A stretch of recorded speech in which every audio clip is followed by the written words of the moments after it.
Assalamualaikum warahmatullahi wabarakatuh.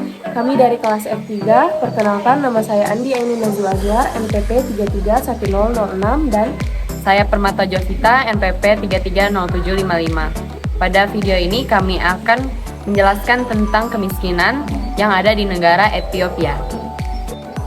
kemiskinan di negara Ethiopia. Ethiopia adalah sebuah negara yang terletak di benua Afrika, tepatnya di Afrika Timur.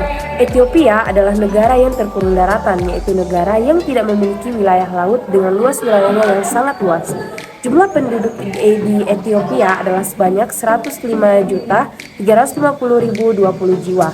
Ethiopia adalah negara dengan jumlah penduduk terbanyak kedua di benua Afrika setelah Nigeria. Nah, kemiskinan di Ethiopia ini berasal dari beberapa penyebab yang meliputi seperti kekurangan peluang pengembangan di daerah pedesaan, kesehatan dan pendidikan berkualitas rendah, dan investasi yang rendah terhadap air dan sanitasi. Adapun permasalahan kemiskinannya, yaitu kemiskinan di negara ini lebih mengakar dari sosial dan gender norma. Dampak perubahan iklim serta dalam beberapa tahun terakhir ini adanya kekerasan antar etnis yang telah membuat jutaan orang mengungsi.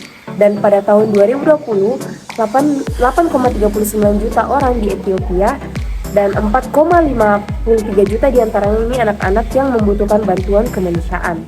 Ethiopia juga merupakan salah satu negara yang tingkat cakupan sanitasinya terendah di Afrika. Kurangnya akses ke air bersih, sanitasi, dan kebersihan menjadi dampak buruk pada kesejahteraan anak di Ethiopia, termasuk dalam beberapa kasus yakni hak mereka untuk kelangsungan hidup, kesehatan gizi, pendidikan, dan perlindungan dan akses untuk bermain. Menjadi salah satu negara yang paling miskin, menurut Focus Economics, Ethiopia merupakan negara dengan pertumbuhan ekonomi tercepat di Afrika. PDB per kapitanya pada tahun 2017 tercatat mampu mencapai angka 884 US dollar atau setara dengan 12 juta rupiah. Faktor yang menyebabkan Ethiopia menjadi negara termiskin di dunia adalah karena tata pemerintahannya yang kurang stabil, sebab rezimnya yang terlalu otoriter. Akibatnya, muncul banyak kerusuhan yang tidak terhindarkan sehingga menambah beban belanja negara guna memperbaiki infrastruktur negara Ethiopia. Kondisi saat ini, menurut data yang dilansir World Bank, dalam rentang 2000 hingga tahun 2018, pertumbuhan ekonomi di sana adalah yang terbaik di dunia, antara negara-negara yang berpenduduk lebih dari 10 juta jiwa. Sungguh sebuah keajaiban, kemajuan ekonomi tidak hanya dinikmati segelintir orang. Catatan World Bank, tingkat harapan hidup pada tahun 2000 hanya 52 tahun, bergerak maju menjadi 66 tahun pada tahun 2017. Tingkat kematian bayi berkurang hingga 50%. Kemiskinan turun menjadi 31% pada tahun 2015. Pemerintah dan rakyat sangat menderita, dan mereka tak ingin pengalaman buruk itu terulang. Seluruh isi negara sepakat bahwa perang dan konflik tak perlu diulang. Mereka tak mendapatkan kebaikan, justru yang dituai adalah bencana. Kestabilan politik merupakan kunci membangun negara. Mereka percaya bahwa bila bersungguh-sungguh, mimpi menjadi negara hebat bukan hanya isapan jempol. Tak ada yang curang dalam menegakkan komitmen. Kini, kesenangan telah menjadi cerita hari-hari negara asal kopi tersebut.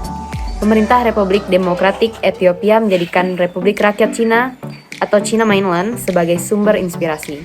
Mereka kagum dengan kemajuan Tiongkok daratan. Pembangunan infrastruktur di negara Ethiopia juga dilakukan dengan sangat pesat. Dalam 2 dekade terakhir, China menggelontorkan begitu banyak investasi dan pinjaman untuk pembangunan infrastruktur, termasuk jalur kereta api yang menghubungkan Addis Ababa, ibu kota Ethiopia, dan tetangganya Djibouti senilai 4 miliar dolar. Sebagai negeri yang tak punya laut, Ethiopia perlu mengakses laut, dan jalur kereta api sepanjang 750 km tersebut akan berfungsi sebagai penghubungnya dengan laut, yakni Teluk Persia melalui pelabuhan di Djibouti. Nah, itulah tadi penjelasan kemiskinan dari kami yang ada di negara Ethiopia. Kurang dan lebihnya mohon dimaafkan. Wabillahi taufiq wal hidayah. Wassalamualaikum warahmatullahi wabarakatuh.